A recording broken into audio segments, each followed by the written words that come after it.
आपलं शहर आता स्मार्ट होत आहे। मग तुम्ही कधी स्मार्ट होताय? स्मार्ट न्यूजचे यूट्यूब चॅनल सबस्क्राइब करा, स्मार्ट बना। नोटिफिकेशनसाठी बेल आयकॉनवर क्लिक करा। नमस्कार, मी अंकिता स्मार्ट न्यूज बुलेटिन मध्ये आपलं स्वागत करते। सुरुवातीला एक नजर आजच्या ठळक घडामोडींवर। नववर्षात देशाच्या नवनिर्माणाचा संकल्प, ओमिक्रॉनच्या संसर्गाचा धोका आणखीन वाढला।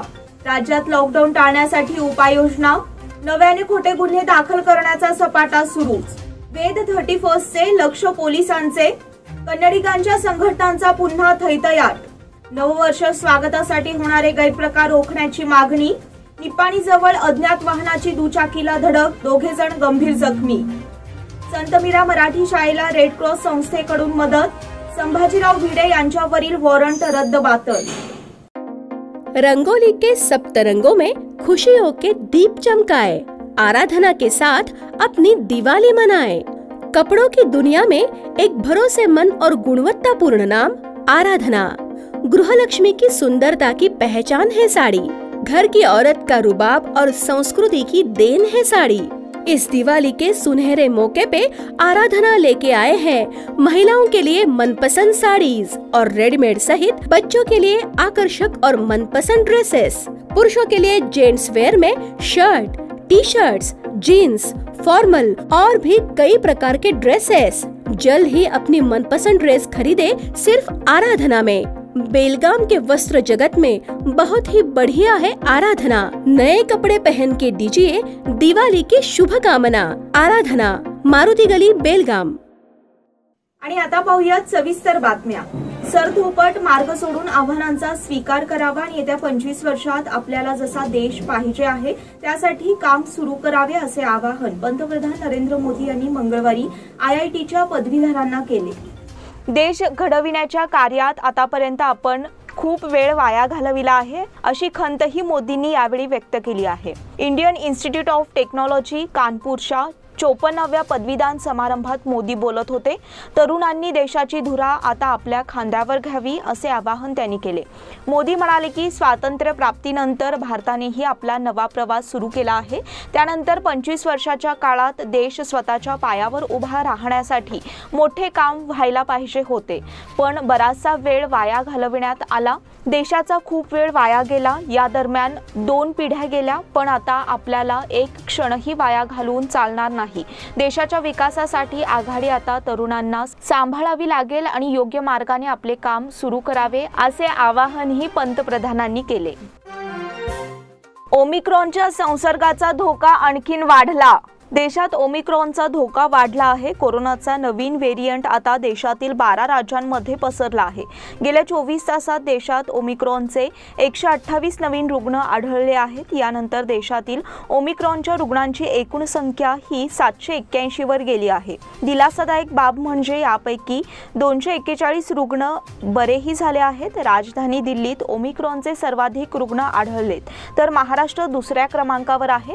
दिल्लीत ओमिक्रॉनचे रुग्ण वाढून ही संख्या एकूण 238 वर गेली आहे, तर महाराष्ट्रात 167, गुजरातमध्ये 73 आणि केरळमध्ये ओमिक्रॉनच्या एकूण रुग्णांची संख्या ही 65 झाली आहे। या दरम्यान कोरोनावरील लसीकरण मोहिमेत आतापर्यंत 143.15 कोटी नागरिकांना डोस देण्यात आले आहेत। देशात सध्या कोरोनाच्या ऍक्टिव्ह रुग्णांची संख्या ही 77,002। ऍक्टिव्ह रुग्ण हे एकूण रुग्णसंख्येच्या तुलनेत 1% कमी आहेत। सध्या 0.22% आहे। ही मार्च 2020 हूनही सर्वात कमी आहे। दिल्लीत कोरोनाचे आणि ओमिक्रॉनचे रुग्ण वाढत असल्याने येलो अलर्ट जारी करण्यात आला आहे। यामुळे दिल्लीतील निर्बंध वाढले आहेत। बस आणि मेट्रोच्या प्रवासावर निर्बंध आले आहेत। 50% क्षमतेने मेट्रो सुरू आहे। यामुळे दिल्लीतील अनेक मेट्रो स्टेशन बाहेर प्रवाशांच्या रांगा दिसत आहेत। राज्यात लॉकडाऊन टाळण्यासाठी उपाययोजना। मंगळवारपासून 10 दिवस नाईट कर्फ्यू लागू झाला आहे। यामध्ये आता कोणताही बदल करण्यात येणार नसल्याचे आरोग्य मंत्री डॉक्टर के सुधाकर यांनी सांगितले। शिवाय लॉकडाऊन टाळण्यासाठीचा हा प्राथमिक उपाय योजण्यात आला आहे असे ते म्हणाले। कर्फ्यूबाबत पत्रकारांशी बोलताना आरोग्य मंत्री म्हणाले, पुढील 10 दिवसात घडणाऱ्या घडामोडी पाहून आणखीन उपाययोजना करण्यात येतील। 10 दिवसानंतर मुख्यमंत्री बोम्मई यांच्या नेतृत्वाखाली कोरोना तांत्रिक सल्लागार समितीची बैठक घेण्यात लक्षात येईल, कोरोनाच्या दुसऱ्या लाटेवेळी पुन्हा लॉकडाऊन करण्याची वेळ आली होती. ती वेळ येऊ नये म्हणून आवश्यक खबरदारी घेण्यात येत आहे. ओमिक्रॉन रुग्णांची संख्या वाढण्याची शक्यता आहे. आतापासूनच खबरदारी घेतल्यास पुढील धोका टाळणे शक्य आहे. त्यासाठी विविध रुग्णालयात खाट राखीव ठेवण्यात आले आहेत. 28 डिसेंबर ते 7 जानेवारी या काळात रोज रात्री 10 ते सकाळी 6 या काळात संचारबंदी लागू असणार आहे. नव्याने खोटे गुन्हे दाखल करण्याचा सपाटा सुरूच. बेंगलोर येथे झालेल्या छत्रपती शिवाजी महाराजांच्या अवमानाबद्दल आक्रोश व्यक्त करण्यासाठी दिनांक 17 रोजी धर्मवीर संभाजीराजे चौक येथे मराठी युवक जमले होते. त्यांनी केलेल्या निषेध आंदोलनानंतर काही ठिकाणी दगडफेकीचे प्रकार घडले. याला दोषी ठरवून अनेक निष्पाप हिंदुत्ववादी कार्यकर्त्यांवर गुन्हे दाखल करण्यात आले आहेत. अशा प्रकारचे खोटे गुन्हे नोंदविण्याचा सपाटा अद्यापही सुरूच राहिला आहे. तेव्हा किर्लोस्कर रोडवरील शिवनेरी फोटो स्टुडिओ, बापट गल्ली येथील शांती ग्रँड हॉटेलच्या कामाचा अज्ञात लोकांनी काचा फोडल्या. तसेच स्टेशन रोड जवळ नवरत्न हॉटेल समोर थांबलेल्या सरकारी वाहनांच्या काचा अज्ञात लोकांकडून फोडल्या गेल्या. पण गुन्हा नोंदविताना अज्ञात लोकांसोबत शुभम शेळके, रमाकांत कोंडुस्कर, सरिता पाटील आणि प्रकाश शिरोळकर यांना सुद्धा जबाबदार ठरवून त्यांच्या विरोधात आणखीन 3 गुन्हे 18 डिसेंबर रोजी खडेबाजार पोलीस ठाण्यात नोंद करण्यात आले आहेत. कोणतेही सबळ कारणाशिवाय मराठी भाषिकांवर गंभीर गुन्हे दाखल करण्यात पोलीस पुढे दिसत आहेत. या कारवाईमुळे शहरातील मराठी भाषिकांमध्ये संतप्त प्रतिक्रिया उमटत आहेत. वेध 31चे लक्ष पोलिसांचे. आगामी 31 डिसेंबर म्हणजेच वर्षाअखेरची संध्याकाळ साजरी करण्यासाठी शहर आणि तालुका परिसरात अनेक कार्यक्रम आखण्यात आले आहेत. जाहीर कार्यक्रम आयोजित करण्यावर निर्बंध आल्यामुळे काहींचा हिरेमोड झाला आहे. मात्र आपापल्या परीने जल्लोष साजरा करण्यासाठी साऱ्यांचीच धडपड सुरू आहे. मात्र यावेळी जल्लोष करताना पोलिसांपासून सावध राहण्याची गरज आहे. कारण ज्या ठिकाणी पार्ट्यांचे आयोजन होऊ शकते अशा ठिकाणांवर पोलिसांची करडी नजर असणार आहे. त्यामुळे जरी 31चे वेध लागले असले तरी पोलिसांचे लक्ष आहे हे विसरून चालणार नाही. कर्नाटक राज्य सरकारने 31 साठी जारी केलेल्या नियमावलींची पोलिसांकडून कटाक्षाने अंमलबजावणी केली जाणार आहे. कोणीही याचे उल्लंघन केल्यास संबंधितांवर राष्ट्रीय आपत्ती निवारण कायद्यानुसार कठोर कारवाई केली जाईल असा इशारा पोलीस उपायुक्त डॉक्टर विक्रम आमटे यांनी दिला आहे. बेळगाव शहर आणि जिल्हा महाराष्ट्राच्या सीमेवर असल्याने राज्यात प्रवेश करणाऱ्यांची तपासणी करण्यासाठी बाची, चलवेनट्टी, राकसकोप, बेक्किनकेरे या ठिकाणी चेकपोस्ट सुरू आहेत. 31 साठी 30 डिसेंबर ते 2 जानेवारी पर्यंत ही नियमावली आहे. कन्नडिगांच्या संघटनांचा पुन्हा थैतयाट. महाराष्ट्र एकीकरण समितीच्या विरोधात कन्नडिगांच्या संघटनांनी आपला थैतयाट सुरू ठेवला आहे. बुधवारी पुन्हा या संघटनांनी शहरात गोंधळ माजवण्याचा प्रयत्न केला.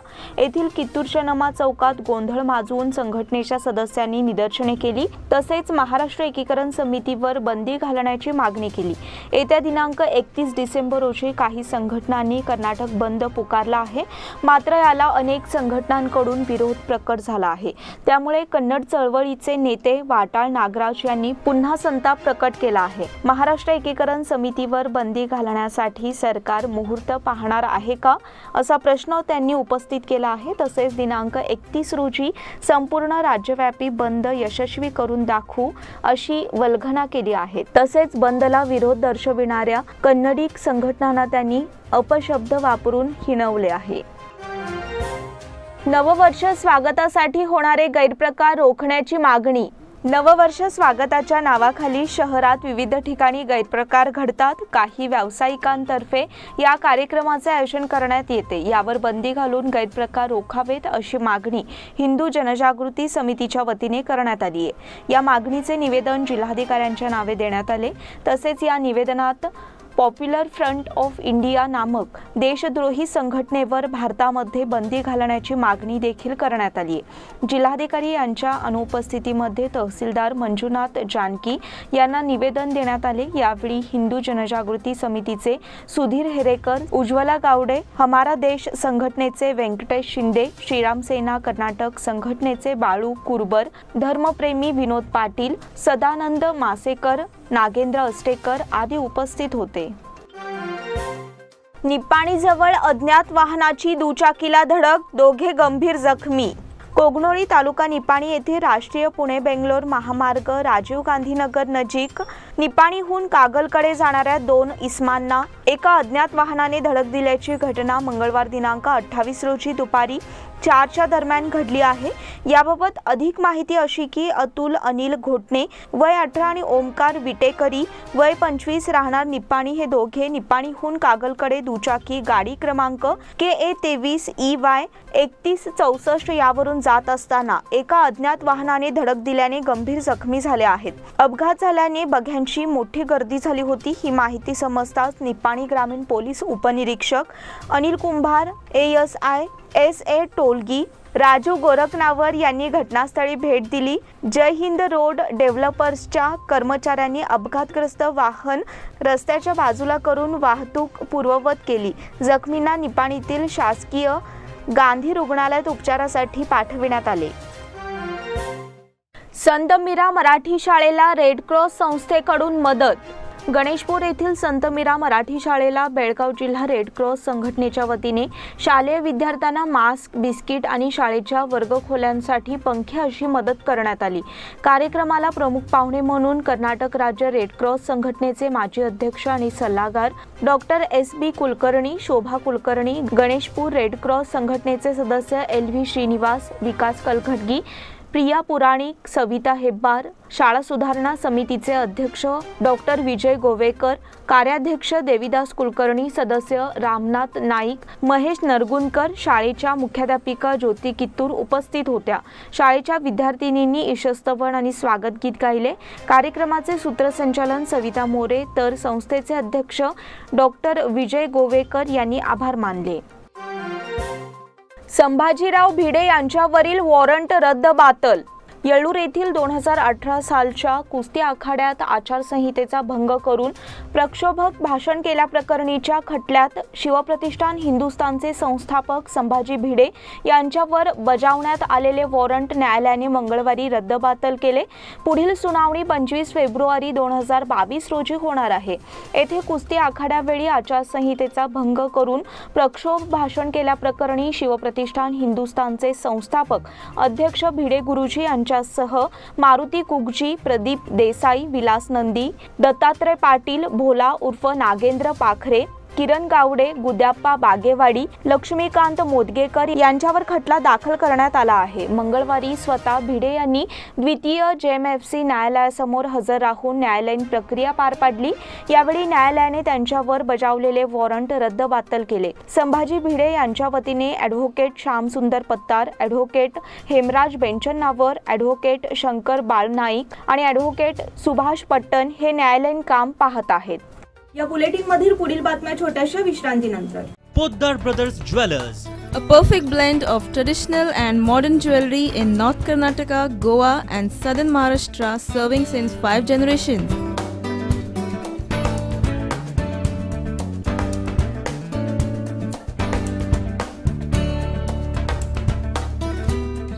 exclusive gold, silver and platinum jewelry showroom.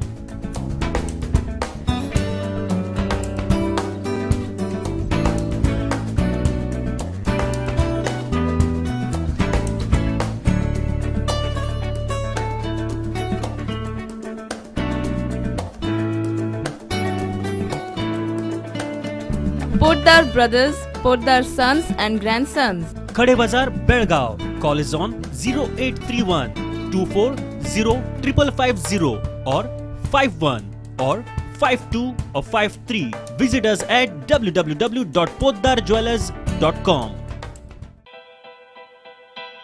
बेलगाम वासियों के पसंद में उतरा उड़ान बार एंड रेस्टोरेंट।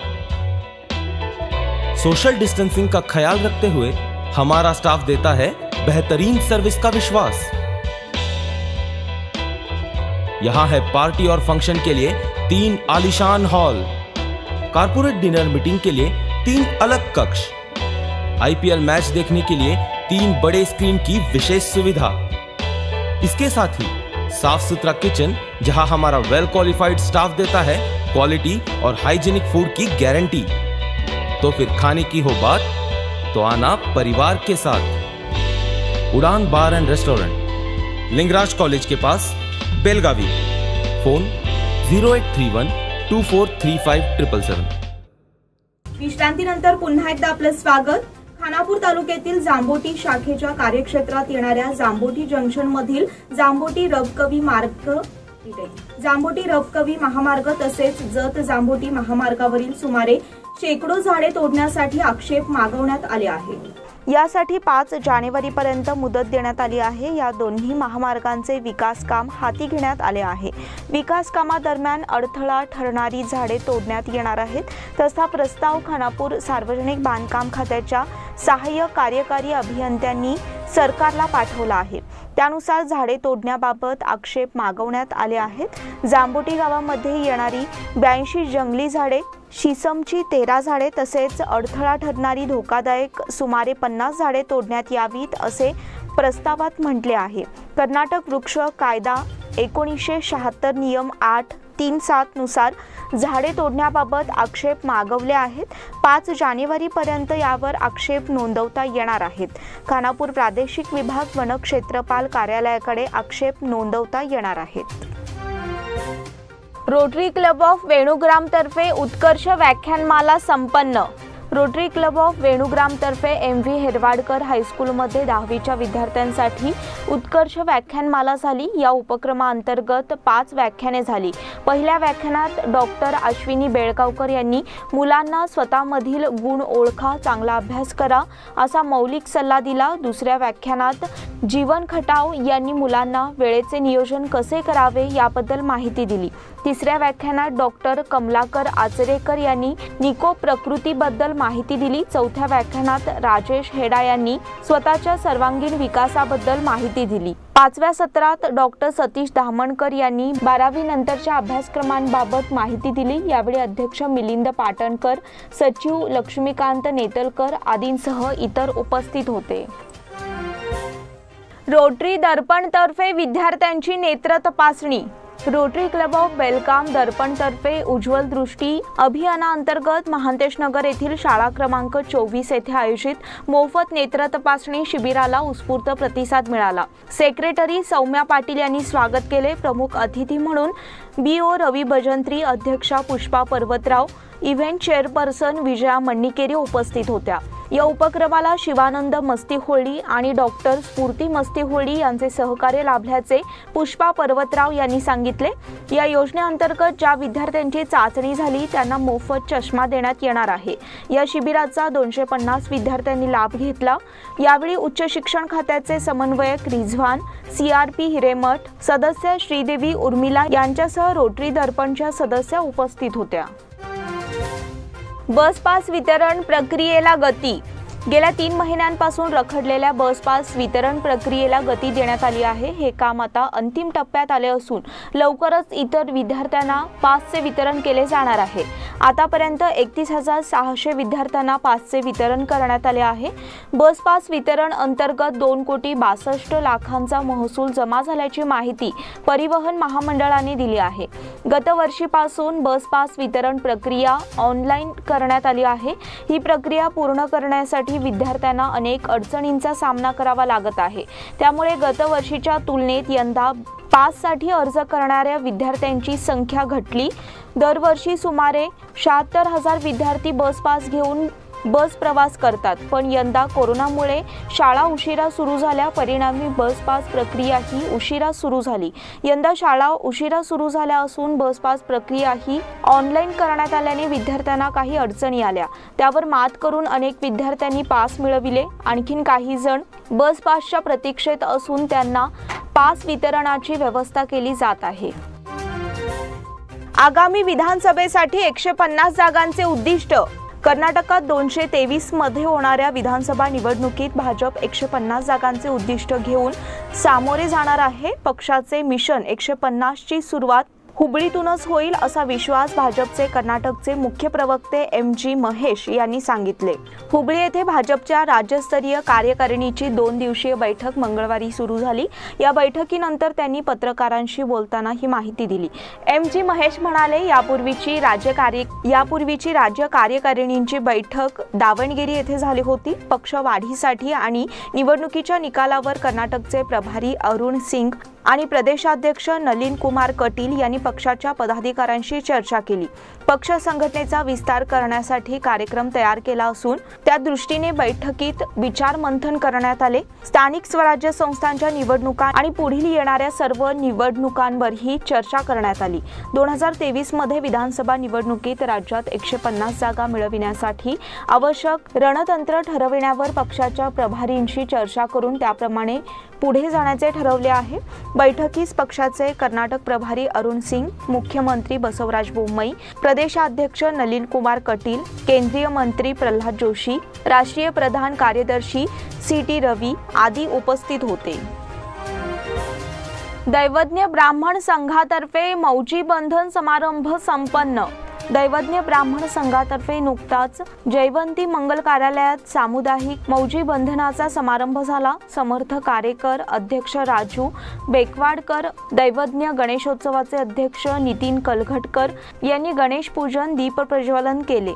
यावेळी चिंतामण मुंडले, गजानन सोमन आणि त्यांच्या सहकाऱ्यांनी 21 बटूंवर उपनयन संस्कार केले। प्रिया कारेकर यांच्या हस्ते बटूंना ताम्हण, पळी, पंचपात्र देण्यात आले। अतुल पारिश्वाडकर, नितीन कलघटकर, विवेक चिंचणेकर, मंजू मोदगेकर, राघवेंद्र काकतीकर यांच्या हस्ते बटूंना सोहळे, उपरणे देण्यात आली। होम झाल्यानंतर भिक्षादेही, काशी यात्रा आणि वरात काढण्यात आली। यावेळी हेमंत मुदकेकर, दीपक अडकुरकर, देवीदास काकतीकर, विशाल शिरोडकर आदी उपस्थित होते। शिवपेठ येथे फटाक्यांमुळे जत्रेतील रथाला आग।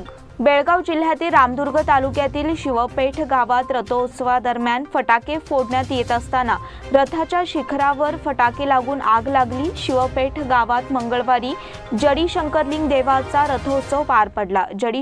जडी शंकरलिंग देवाच्या 38व्या वर्धापन दिनानिमित्त हा रथोत्सव आयोजित करण्यात आला होता। यावेळी काही भाविकांनी फटाक्यांची आतषबाजी केली। फटाक्यांच्या आतषबाजीत फटाक्यांचा स्फोट झाला। यावेळी रथाला लागलेल्या आगीत नागरिकांनी वेळीच आग विझविल्याने मोठी हानी टळली, तसेच कोणतीही जीवितहानी झाली नाही।